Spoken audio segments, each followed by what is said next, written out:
Hey everyone, Demise here, and welcome to another AFK Journey video. My goodness, what just happened? Because wow, I just got off my flight, checked into the hotel, and in a matter of 12 to 20 hours, things have been crazy. If you have been on the subreddit in the past, I would say 10 to 12 hours, look at the amount of people just showing their displeasure at the new seasons, the Song of Strife. And yes, that's right, the nerfs and the changes in the new seasons have made players really upset, and someone did a calculation just to see how the new seasons actually made things a lot more difficult and a lot more stingy.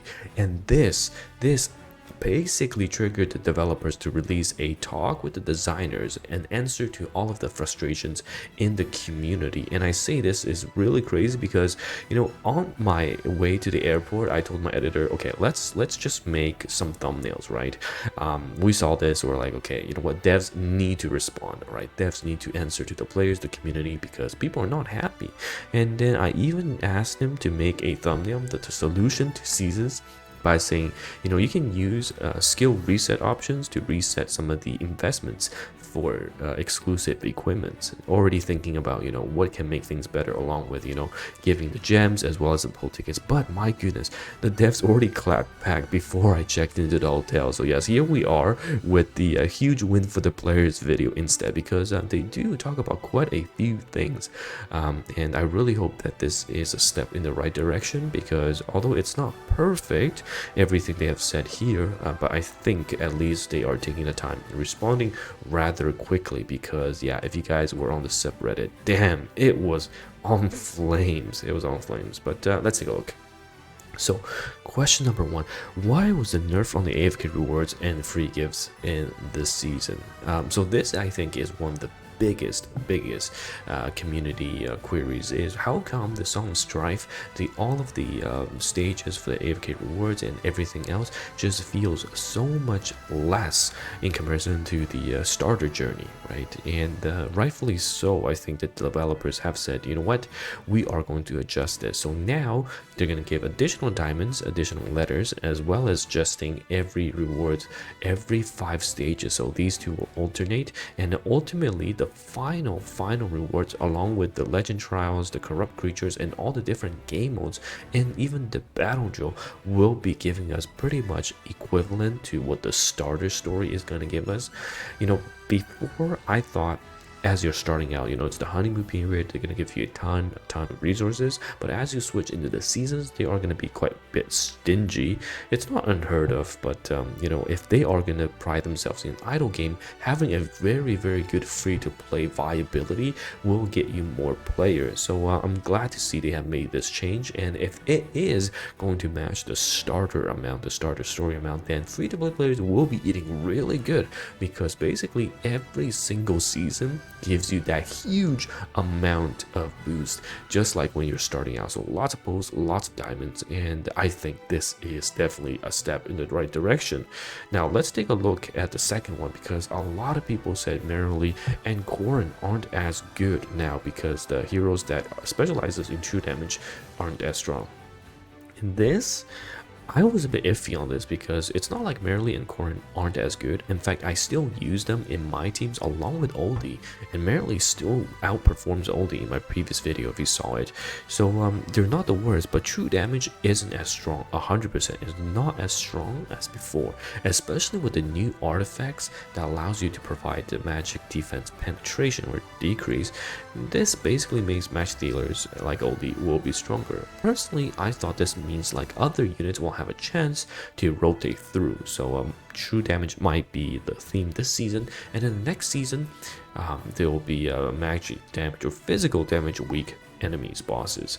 But it seems like they already have this saying that they're not, well, technically it's not nerfed, but other units just perform slightly better. And also in the endless mode, true damage heroes will shine. So I've got primarily invested, I've got my current almost built up, and I've got Oldie as well. So I don't have all my eggs in one basket, but it's good to know that my Merrily still will kick ass later on. So yes, all of these artifacts, and as they have said, Later on, as you unlock new artifacts, you can still run things such as with the dashing spell, attack speed increase will be able to buff your team instead of just buffing the magic attack units that will benefit from the magic defense now.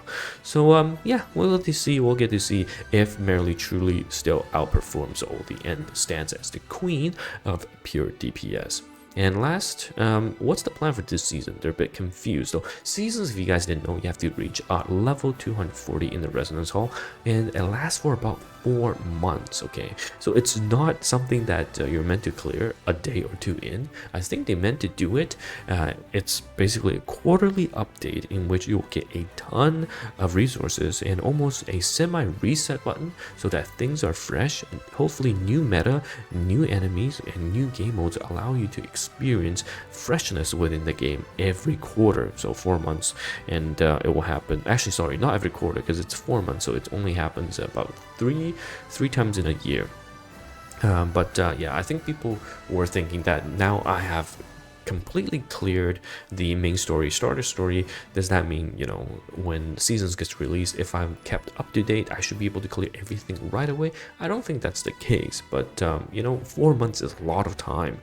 I'm very curious to see what they have planned, because if they don't have a slow progression or future content plan, then I can see even the free-to-play players just clearing everything out within the first 2 to 4 weeks, within the first 1 month, right? Just like how fast we clear 42 days and we cleared the pre-season, the main story.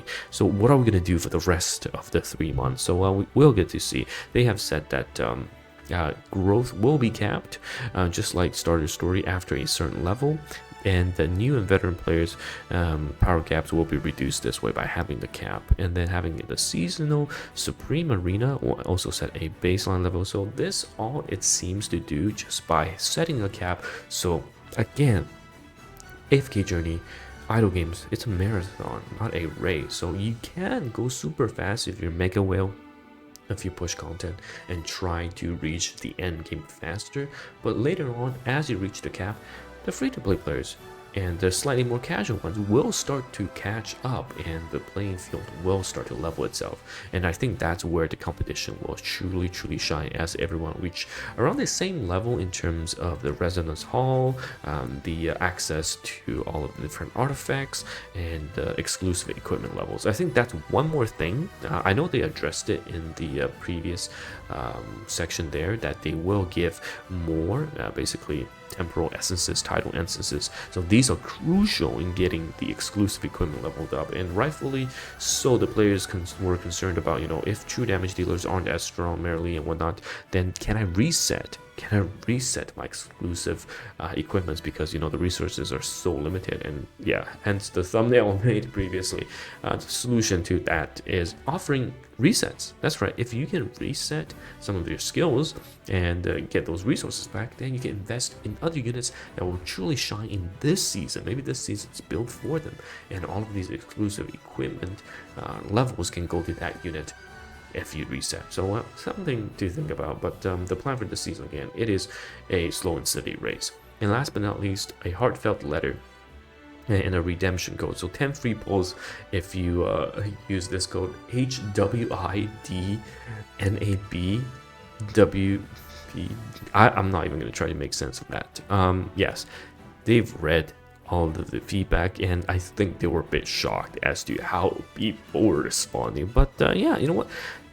It's only because the community cares. Because if, you know, they don't give a shit, then why would they even try to you know, save the game or make suggestions? So hopefully with this, people will enjoy seasons a bit more with the Song of Strife, and we'll get to see what the devs have in store for us, because, you know, this is already one time that they've lost the confidence of some of the players.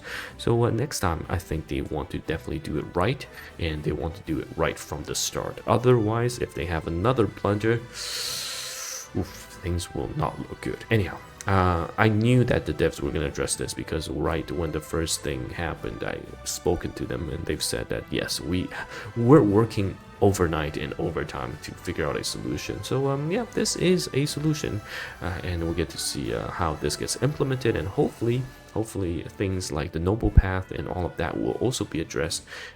So we'll get to see if they have more for us. And yeah, it's Tobias here. I'll see you guys in the next one. Goodbye now.